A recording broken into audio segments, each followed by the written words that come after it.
இப்படிப்பட்ட இளைஞர்கள் எப்படி வளர்ச்சி பெற முடியும் நடுவர்களே? இந்த இணையதளம் என்பது நிச்சயம் வீழ்ச்சிதான். இறுதியாக ஒரு விஷயத்தை வந்து சொல்லி நிறைவு செய்கிறேன். அந்த சகோதரி சொன்னாங்க என்னன்னா, வயநாடுல வந்து நிலச்சரி வந்துச்சான். அப்ப வந்து தப்பினா என்ற ஒரு பெண்மணி வந்து எல்லாரையும் காப்பாத்தினாங்க. அந்த சகோதரிக்கு வந்து என்னுடைய வாழ்த்துக்கள்.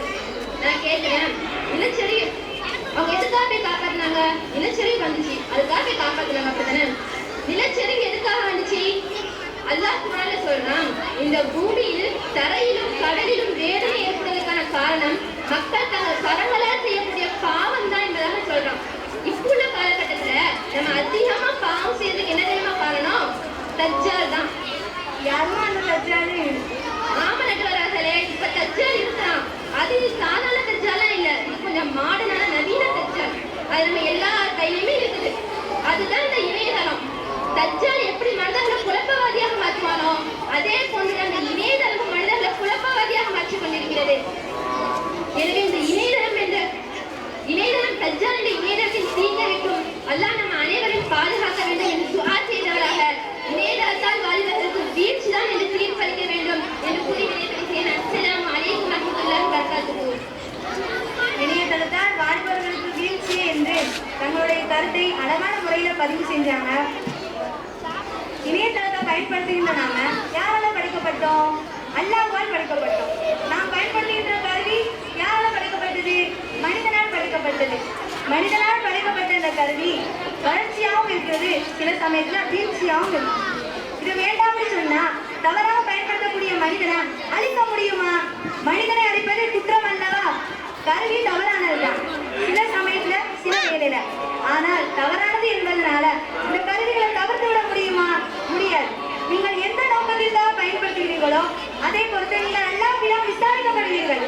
இன்னமல் அமாலு பின்னியாத் என்ற நபிமொழியினுடைய ஹதீஸின்படியே வாழ வேண்டும்.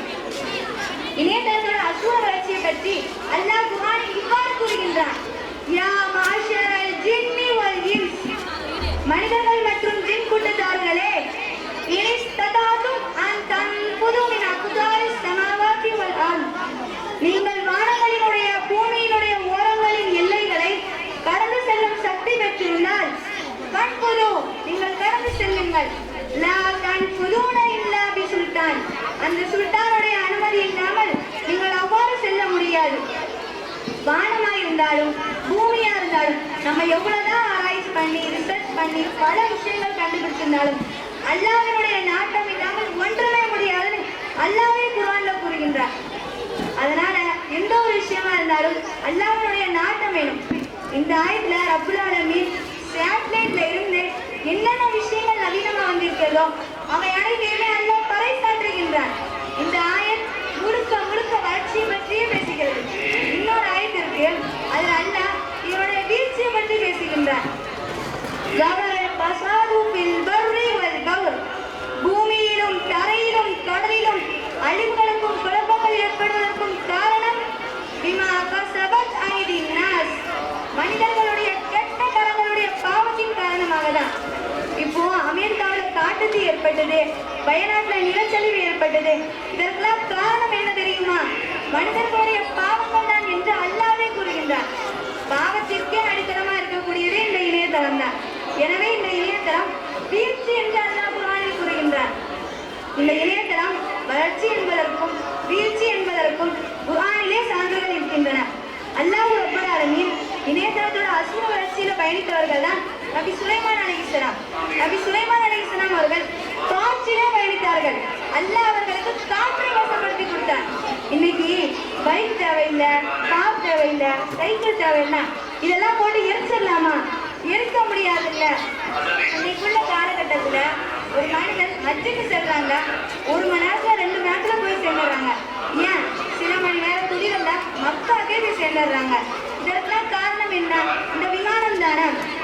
எனவே இந்த நவீன காலகட்டத்துல இணையதளம் என்பது வளர்ச்சியாகவும் இருக்கு, வீழ்ச்சியாகவும் இருக்கு. பொதுவாகவே பழமையும் புதுமையும் ஒன்று சேரும் போது சில நிகழ்வுகள் ஏற்படும். இது வேண்டாம் அப்படின்னு. இப்போ கத்தி எடுத்துக்கிட்டா காய்களை நறுக்குவதற்கும் பழத்தை அறுப்பதற்கும் பயன்படுத்துவோம். ஏன் என் கருத்தை அறுப்பதற்கும் கத்தி பயன்படும். நம்முடைய பழத்தை நறுக்குகின்ற புத்தியையும் சிந்தனையும் ரப்புல் ஆலமீன் நமக்கு கொடுக்க வேண்டும். நம்முடைய எதிர்காலத்தையே கையில் உள்ளடக்கிய இந்த இணையதளத்தை வளர்ச்சியை நோக்கி பயன்படுத்த பழகிக்கொள். அதனோடு என்றுமே தவறாக பயணிக்க பழகாதீர்கள். எனவே எல்லாம் வல்ல அல்லாஹ் தஆலா நம் அனைவரையும் சிறந்த உம்மத்தினராக, வளர்ச்சியை நோக்கி பயணிக்கக்கூடிய உம்மத்தினராக, இன்னும் தலைமுறையை பாதுகாக்கக்கூடிய உம்மத்தினராக நம் அனைவரையும் உருவாக்குவானாக. ஆமீன் ஆமீன் யா ரப்பல் ஆலமீன். வாஹிரு தஅவானா அல்ஹம்துலில்லாஹி ரப்பில் ஆலமீன். அஸ்ஸலாமு அலைக்கும் வரஹ்மத்துல்லாஹி வபரகாத்துஹு.